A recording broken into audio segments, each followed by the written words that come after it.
ekene mu na abona nse tefu na amaka sikwala egwele ife ifuru na afio nke ikpeazụ nwanne anyị nwoke Evangelist Ebuka Obi na ọ rụrụ ebe a na edebe ndị isi kwokapụ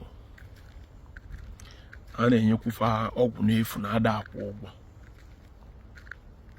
afọrọ nya bụ ife onyonyo fụkwasị ahụ na ọ rụrụ ebe a ezigbo ife ka ọ bụ asị m ya na nke o mere na nke abanyere maka na ife nọ na ya bụ onye mee nke dị mma anyị egbuchagharị ya maka na e nwere ọtụtụ ndị ala na-akpagharị n'ụzọ nwee ndị nke ekedo ofu ebe oke na ọlụ gị na-abịa ịma na ọ nwee ka onye ịma na-apụwala ịgboji ya n'oge enwekwana onye ịma na-apụwala n'ụlọ ndị bebe nwere gaghị eji wee kpọjie ụlọ ọgwụ ewee tụọ ya ịga n'ụlọ izije ozi ka ndị be fama na-enweghị ebe a na-agwọ ndị dị otu a ada akwụkwọ ụgwọ ị na-aghọta onye nụ ya ka ala ibi ya maka ife anyị emenwu bụ ife anyị emenwu na-aghọta ya bụ ife bụ ezigbo ife ka ọ bụ nwekwa ndị nke baka na-ebido ọfụ ga-abụ na nwe ka isi wee fụ onye ọ dị ka ọ na-apụzi apụ isi chekwa ozi onye ejebe ebe a maka na mgbochi ọya ka ọgwụgwụ ya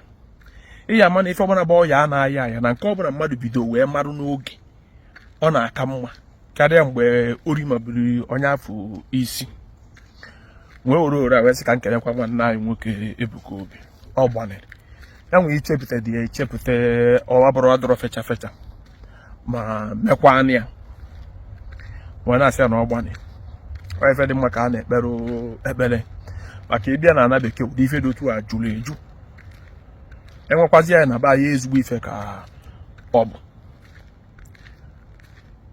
ifu ezigbo ife mmadụ mee ma gị na onye ekwere n'ofu ife ma gị na onye ekwere n'ofu ife ezigbo ife bụ ezigbo ife gbasara ebe a na-agwọ ndị ala enwere ndị edebere ebe afọ iche enwere ife ikwenyere na ya ka ife afọ gbochido gị n'ime apụala echi wee nwee ka isi wee mecha ife mmadụ ji apụala ụfọdụ tiri ife n'isi ara agbafa ụfọdụ chegidere eche isi ekopụfa ị na-aghọta otu enwegoro ife dị ebe otu a oke na ọrụ gị bụ ike na onye mere ya onye ịfụsị nọ n'ọnọdụ dị otu a igwe ya na-enweghị ebe a ga-agwafa n'efu maka na mụ ekwetara na nke a ga-aka mma karịa nke ndị mmụọ na-achị obodo ga-eme mafasị na fanwegodiri ife dị otu a maka na enwere ife na-adịghị enwebe isi ị na-aghọta nwe werukwa ore a wee sị ka nkene nwanne anyị nwoke Ebuka Obi wee sị ya na ọ gbanịrị na nka ya daalụ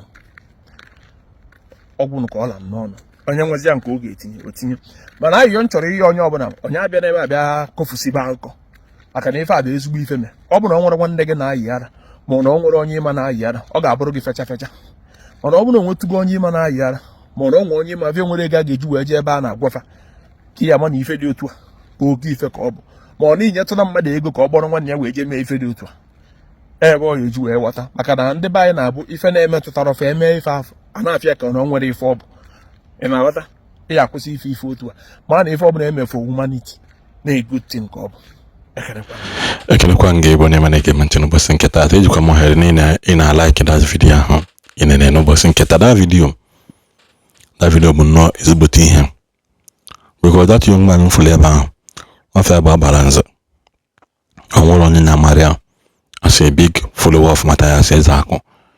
He's one of the foreign pioneers of Mathias Ezeaku movement na Igbo today. Nyawanya na ejike moment of truth and other foreign dignitaries and ndị megine so wee na-akwanye Mathias Okunike in based on ndị nọ abroad, and he's also a good follower of Mazi Nnamdi Kanu. He doesn't believe in Christianity. But it is very obvious that now when the Bible na agbacha also agwa mind, and this spirit of imago, this spirit that pushes people to say something good, have started moving in around our people. Some of them, man, they no. There was a lot of them kanondo na for na mojo in a hali kananya hansobu. Gini menji weku kwa. For the past 2 days now, in Mepeda Sarafik home, Old People's Home and Free Psychiatric Hospital, Anambra State, Naguleri, commissioned by Professor Chukwumacha Soludo of Anambra State. People has been ranting. On some of the notable comments that are there on social media, especially when they say no one there like Anambra State benefit, Manebulu University, whichever Imo State. No also other people who's Anambra need in any benefit. Manebu ma church gaba even called the bully some of the factories and everything, whichever Imo State. Oh, you need this thing now. Also tabel in the village ha. His kindred, his kindred. Also tabel ha for wayofu. Wherefore was there if Ezeaku generate for his kindred to his community and to his village or maybe be right before Nandaya. Onye ozo na boro onye state unu bebe me ihe unu we jide akwu na atalik mana like him this young man okwu. O say that na for Ebuka Obi ichede that in eche n'isi ya and execute it calls for urgent congratulation and coming together to make his vision to stand well again. Because na in our society today, a lot of boys are bagum ulumili sebi akwala brain that they can no longer reason well. How about bigo sebi akwala that they cannot reason well anymore? In the sense that na ina akoneno hana akonana, ina akoneno hana akonana. Omoro ka ha isi we check ha check again innovative.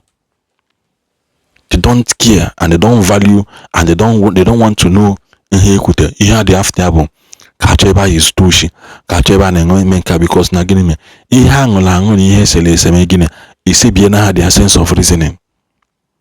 Why did I say so? Ịgbagali ya na ana Igbo kita 90 onwere nke jelo oshi na church that different mbosi ejide 80% ndị anụ nwa room around the street, 80% of them ndị room around the street listen to what I said before about that comment section. How to 80% of those that are roaming around the street, not those that are not roaming around the street. Even though I better mention here with the street and we be as a 80% of ndị roam around the street, whether by ndị ala by ndị one chance, ha see horses, and had 10 na yala 5 bihe seli horse balala 3 bihe mmadụ meleme 2 bụ ndị ji aka ha gọbala. Most of them bụ ndị mentally ha na asọnso tipu ha ala ma ndị fu ha na kwesịrị ifu tifu ha ala ma ndị so mana 5 ka na-agwa gị na the rate our young men and our young men ji aṅụ here today. In few years to come, that psychiatric hospital alo yeju. Yes, yeju. And do no, it will overflow. Even when we contain na aji ha kita anoge. Contain aji ha no kita anoge because most of them basha this thing here na no buonya, Igbo nonya, buonya, buo mpage, oti ake wele awe menka, oti ake wele obola as a result of ihe angola ango. Obola as a result of ihe angola ango. Brain of our young youth needs to come back now. Because again, the earlier, the better for everybody. Thank you for watching. Kwenu.